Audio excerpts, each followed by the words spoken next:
The grand hall of the Coalition station shimmered with glass and starlight.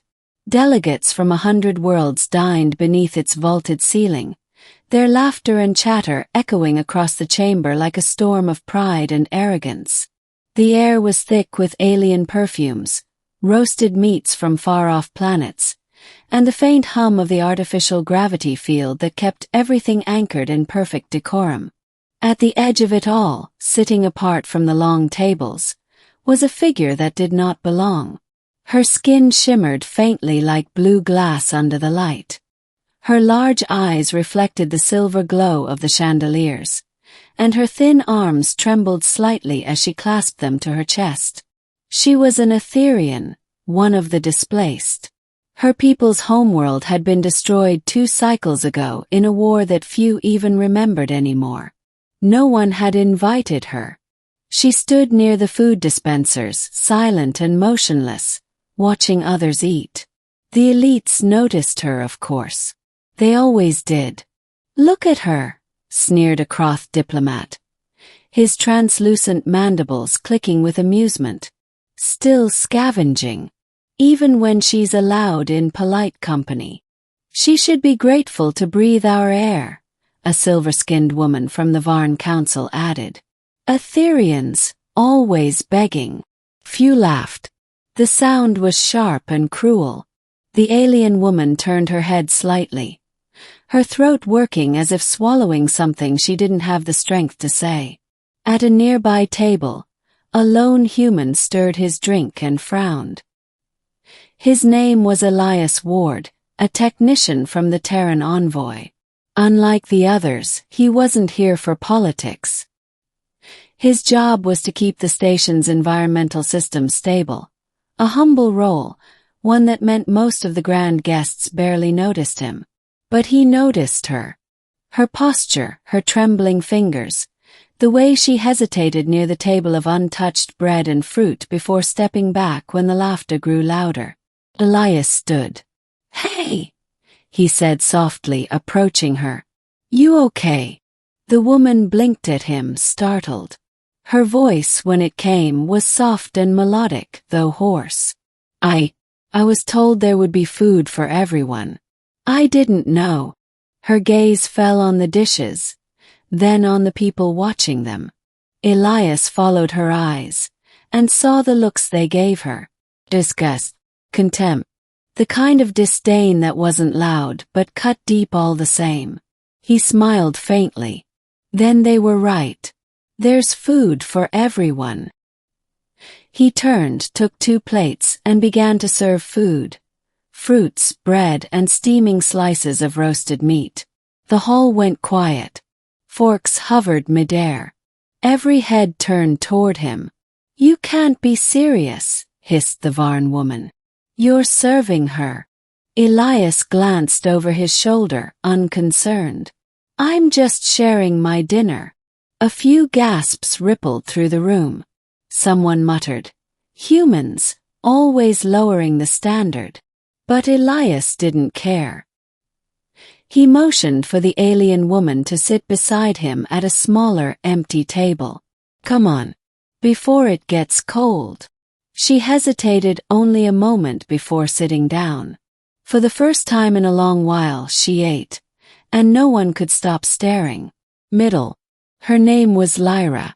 Between cautious bites, she told him fragments of her story. Her people, the Ethereans, had once been revered for their craftsmanship and song, voices said to soothe storms and even tame the wild energies of nebular beasts. But when war came, their homeworld, Aether Prime, was reduced to molten glass. Now the survivors were refugees, nomads drifting through systems that didn't want them. "I came here," Lyra said quietly, hoping someone would listen, that maybe the Coalition could find a place for us. But they smile and turn away. "I am invisible."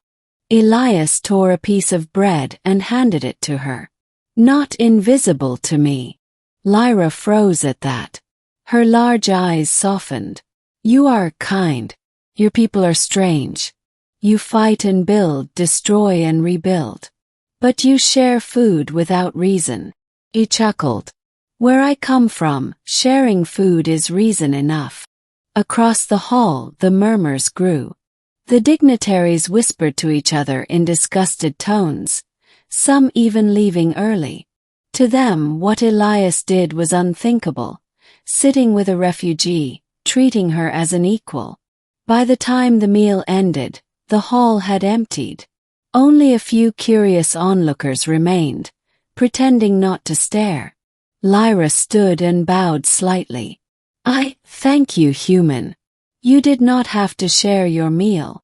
Elias shrugged. You needed it more than I did.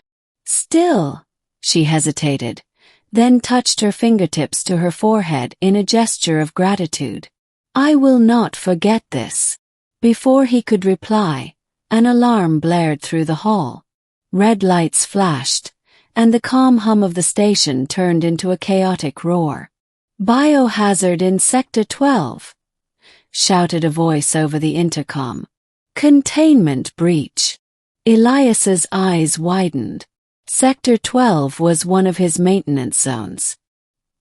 He turned to run, but Lyra grabbed his wrist. Wait, you cannot go. The air system is linked. The containment field, if it collapses. Exactly why I have to go. He smiled tightly. I'll be back. Don't let them scare you. And then he was gone. Sector 12 was chaos. The containment field had fractured, releasing a swarm of microscopic parasites, organisms engineered during the last war. If they reached the main vents, they'd spread through the entire station in minutes. Elias forced open the maintenance hatch and dove in, fighting against the heat and pressure. Sparks burst from ruptured cables, and the air shimmered with ozone.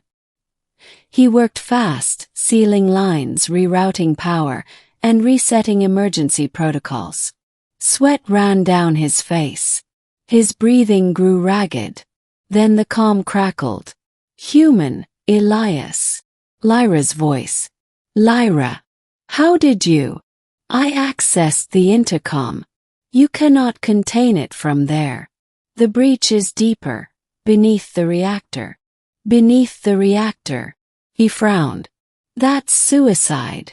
You gave me food, she said, her voice trembling. Now I give you a chance.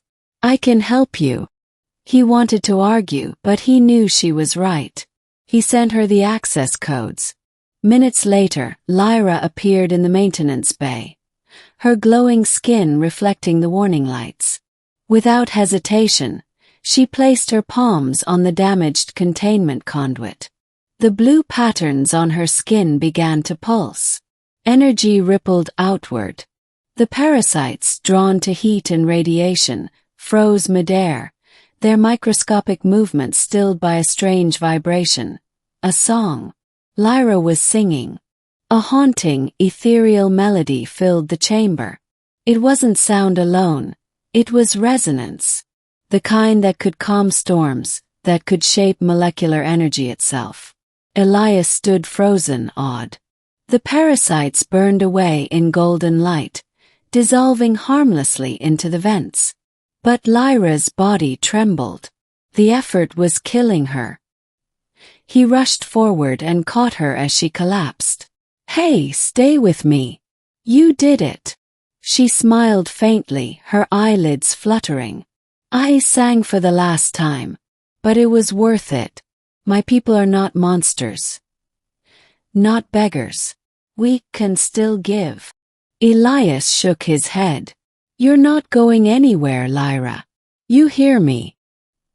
He carried her through the smoke-filled corridors as security teams rushed past, oblivious to the fact that the refugee had just saved them all. Ending. 3 days later, the Coalition Council held a conference. Word had spread, though not through official channels. Rumors whispered of a human engineer and an Etherian who stopped a biological disaster. Most dismissed it as myth.